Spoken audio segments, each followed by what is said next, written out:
ध्यान से सुनो भाई, सुनो ध्यान से सुनो सारे। विजय सिंह कहाँ से आया? गंगानगर राजस्थान से। विजय सिंह, मेरे पास आपको आने की आवश्यकता पड़ी क्यों? थोड़ी सर, मैंने आपकी वीडियो देखी, 11 साल से मैं परेशान था। नहीं, मेरी वीडियो देखी, उसके बाद कितने दिन वीडियो देखी?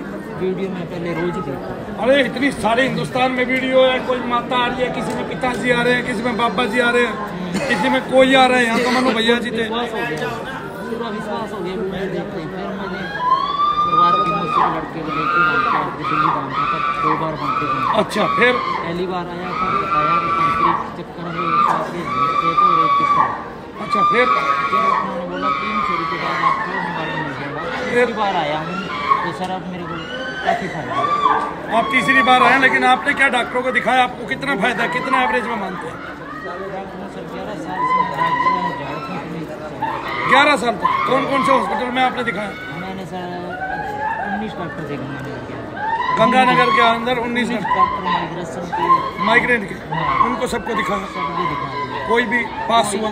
नहीं, कोई कहता दिमाग में कमजोरी है, कोई कुछ बता देता, कोई कहता नाड़ियाँ कमजोर हो गई है। दरअसल ऐसा है ना, जिस दिन डॉक्टर प्रेत और पितृ को मान लेगा, उस दिन उसकी ये दुकान जो खोखली है ना, ये बंद हो जाएगी। मैं ये चाहता हूँ, मैं ये जानता हूँ कि डॉक्टरों की जो हमें जरूरत है ना, वो 30% है, लेकिन एलोपैथी को इतना बढ़ावा दे दिया गया, इतना बढ़ावा दे दिया गया कि लोगों की जान निकाली जा रही है। आपका कितना पैसा लगा होगा डॉक्टरों के पास? कम से कम। क्या वापस दे देगा कोई डॉक्टर? 1 रुपया नहीं। क्यों नहीं देगा? जब आप उनसे ठीक नहीं हुए तो पैसा वापस देना चाहिए कि नहीं देना चाहिए? देना चाहिए। भाई, मैंने अपने बच्चे की पढ़ाई के लिए पैसा दिया है ना भाई। एक प्राइवेट स्कूल ने क्या किया कि हमारे ताऊ जी ने, हमारी बुआ जी, हमारी ताई जी का एक भतीजा था, वो उसका एक स्कूल में एडमिशन करा दिया और उस बच्चे को कर दिया गया फेल। क्या कर दिया गया? वो बेचारा किसानी करे, खेतों में धक्के खाए रात दिन। एक बच्चे को प्राइवेट स्कूल में पढ़ा रहा है, ये समझ के कि पत्नी का भतीजा अपने पढ़ाए ना पढ़ाए, ठीक है, उसको कर दिया गया। अब अगर आपको 5वीं 6वीं 7वीं क्लास में फेल कर दिया जाता है, आप 1 साल ज्यादा पढ़ेंगे, स्कूल के पास 1 साल ज्यादा पैसा आपका आएगा। स्कूलों वालों ने, प्राइवेट स्कूल वालों ने ये मान लिया कि एवरेज एक क्लास में 15 बच्चे ऐसे फेल करने हैं। क्या करने हैं? फेल करने हैं। मैं पहुंचा, मैं बोला मास्टर जी इसको पास कर दो। बोला क्यों? मैंने कहा इसको फेल क्यों किया? बोला जी ये कमजोर था। मैंने कहा आपके नोटिस दिखाओ, आपने हर महीने कहाँ लगाया कि ये सिलेबस के पीछे चल रहा है? आप वो लेटर दिखाओ, मेरे ताऊ जी वहाँ कमा रहे हैं खेतों में, आप वो लेटर दिखाओ जिसमें आपने ये कहा कि एक क्लास में पीछे चल रहा है सबसे। ठीक है, हम ट्यूशन लगाते हैं, हमने इतना पैसा यहाँ बर्बाद कर दिया, आप ट्यूशन के नाम से पैसा लेते हो, फिर ट्यूशन लगाने की जो उठ के प्राइवेट में पढ़ा रहे हैं। प्राइवेट स्कूल में आप देखेंगे जब वो आपको फीस देते हैं तो वो क्लास के पैसे नहीं लेते, ट्यूशन लिखते हैं बकायदा, ट्यूशन के पैसे आगे ना, ट्यूशन के इतने, तो वो आपको ट्यूशन ही देते हैं आगे ना। लेकिन उन्होंने कर दिया फेल। अब उनकी शामत आ गई, सामने खड़े थे मनु भैया, उनके पास जवाब नहीं था।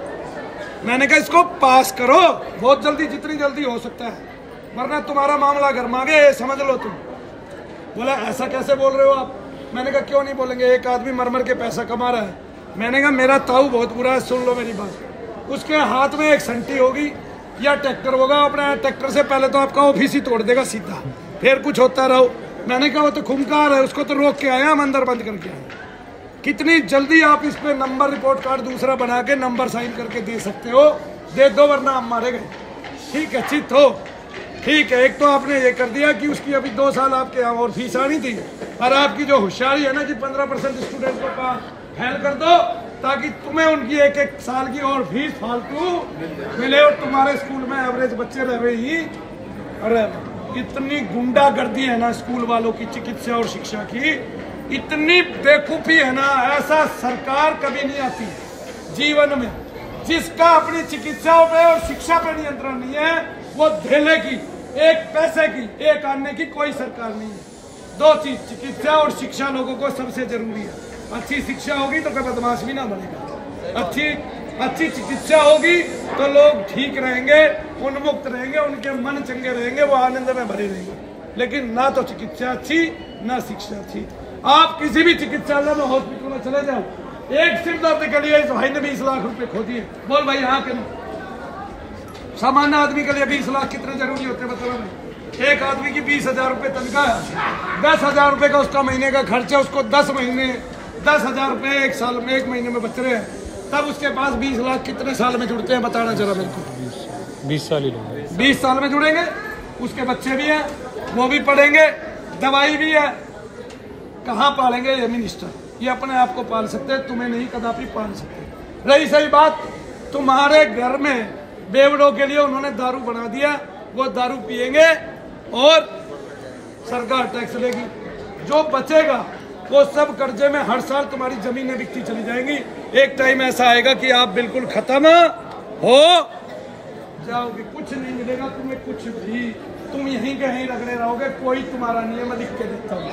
एक बात मिनिस्टरों को देख लो, वो तुम्हारे नहीं है। दूसरी बात चिकित्सा को देख लो, वो तुम्हारी नहीं है। तीसरी बात शिक्षा को देख लो, वो तुम्हारी नहीं है। तुम्हारा केवल खून चूसा जा रहा है, बाकी सब खून पीने वाले पिपासु जन है। कोई किसी का नेता नहीं, कोई किसी को पालने वाला नहीं। तुम्हारा भाग्य तुम्हें पाल रहा है, कहीं कोई भगवान बैठा है वो सोचता है, वरना तो ये अपनी तरफ से सबको मार के सोते हैं। ये मैं तुम्हें आज बता दूं।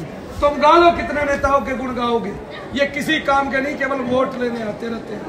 खैर, करता देता कहता रहता, ना करता ना देता हूँ। मैं एक सच्चा नेता की ये तहरीर होती है और कोई तहरीर नहीं होती। तुम्हारा दुनिया में कोई नहीं है। आ जाओ। कितने लाख रुपए लगे? 15 से 20 लाख में इसका सर का दर्द नहीं गया। कमाल की बात। तेरे हिसाब से एलोपैथी चिकित्सा को डूब के मर जाना चाहिए। कहाँ? मतलब कीचड़ में, टट्टी वाले गड्ढे में, कौन से? सारों को इकट्ठा करके सेफ्टी टैंक में डाल दो। इनकी डिग्रियां किसी काम की नहीं है। ऐसे यहाँ बहुत आदमी हैं जिनके 15-15 लाख रुपए लग चुके हैं चिकित्सा पे। हाथ उठाना। जिनके 15 लाख रुपए तक चिकित्सा पे लगे, हाथ उठा दो एक बार। जिनके 10 लाख रुपए तक लग गए, हाथ उठाना जरा। जिनके 5 लाख रुपए तक लग गए, हाथ उठाना जरा। ये देखो, हाथ उठने लगे। जिनके 3 लाख रुपए तक लग गए, हाथ उठाना जरा। जिनके 2 लाख रुपए तक लग गए, हाथ उठाना जरा। यूं ही हाथ उठते रहेंगे। और जिनका 1 लाख रुपए के करीब खर्च हो गया, हाथ उठाना जरा। और बाकी को इस देश के तांत्रिक ना छोड़े, बाकी को इस देश के अब आराम महसूस करते हो। आते रहो, तत्व ऐसे ही होता है। कब उजागर हो जाए कोई पता नहीं चलता। वो सब ठीक है। जय शंकर।